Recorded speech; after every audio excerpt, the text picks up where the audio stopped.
Vaddepalli Srinivas sir and Purushottama Das sir tournament ఒకసారి తిరుగుడు plus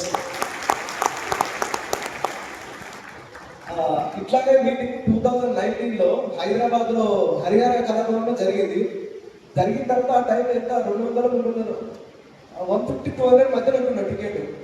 ఆ టైంలో డబ్బులు లేవు. దాస్ సార్ ఒకటే ఫోన్ చేస్తా ఉన్నాం అన్నమాట, సార్ రండి సార్ మీటింగ్ అని. అంటే శ్రీనివాస్ సార్ ఒక సార్ అది దాస్ సార్ ఫోన్ వాళ్ళలేకపోతుంది, సరే ఒకసారి అయితే పోయేద్దాం మీటింగ్ అని చెప్పి కూర్చున్న తర్వాత ఒక 1400 మంది ఉన్నారు ఆ ఎంటర్ హాల్లో.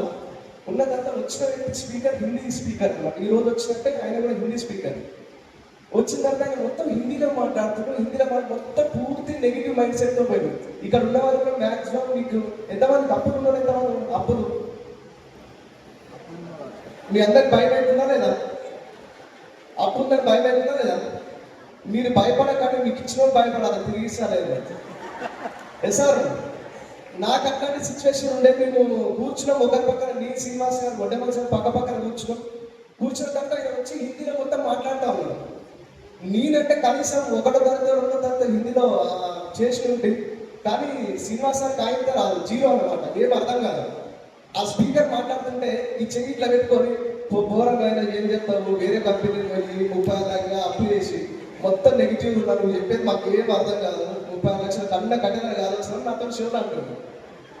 అంటే నేను ఒక మాట అన్నా సార్ నీకు హిందీ అర్థం కాదు కదా అని చెప్పింది, నీకన్నా ఆయన ఆయన ₹1 కోటి అప్పు చేసి మనం చేసిన కంపెనీ అని చెప్పి. అలాగే అరే మనం అంటే కట్టెలనే కాదు, ఆ స్పీకర్ అయితే మొదలనే కాదు వచ్చిన.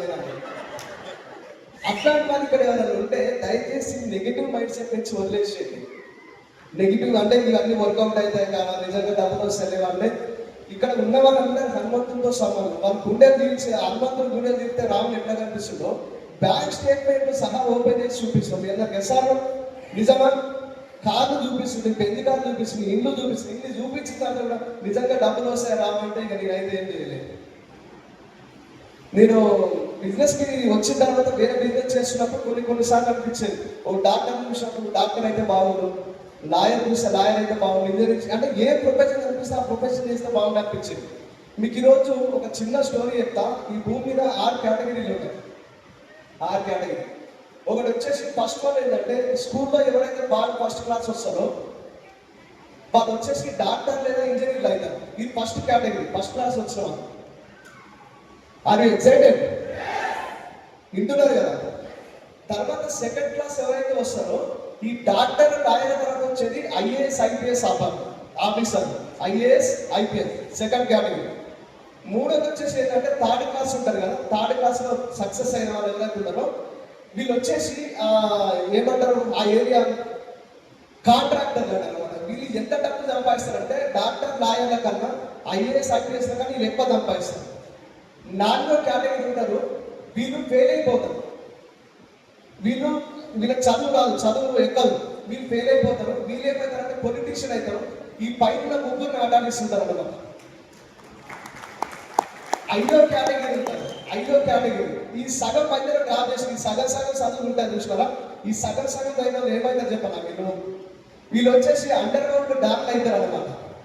అండర్ గ్రౌండ్ డార్లు ఈ పైన ఉన్న నలుగురిని వరికిస్తుంటారు. పొలిటీషియన్ని, డాక్టర్లని, లాయర్ని, ఇంజనీర్ని ప్రతి ఒక్కరిని వరికిస్తూ ఉంటారు.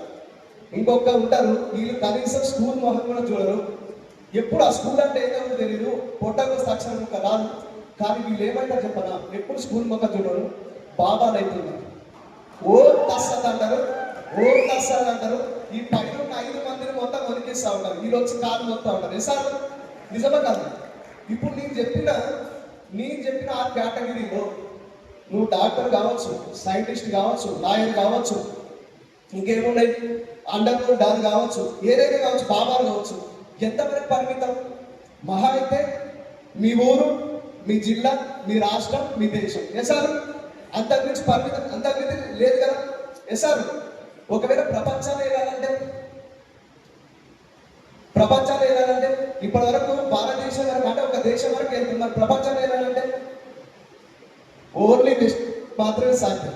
వెస్టీజ్ వల్లనే సాధ్యం. ఈ వరాలు చెప్తాను.